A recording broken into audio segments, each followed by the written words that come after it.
એવો મિત્રો શિહોરા માટે ગયા હતા કાંઈ આજ આઠમી છે રામનવમી છે મિત્રો જો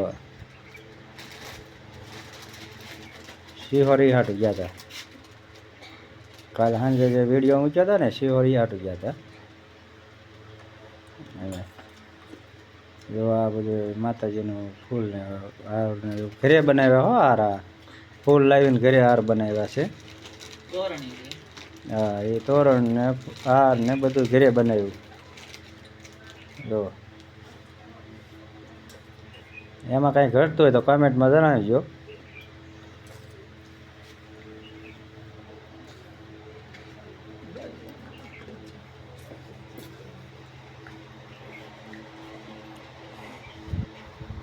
અમારા રેખાબેન જો ફેફસીનો ગોળો બનાવીને ખાય છે જો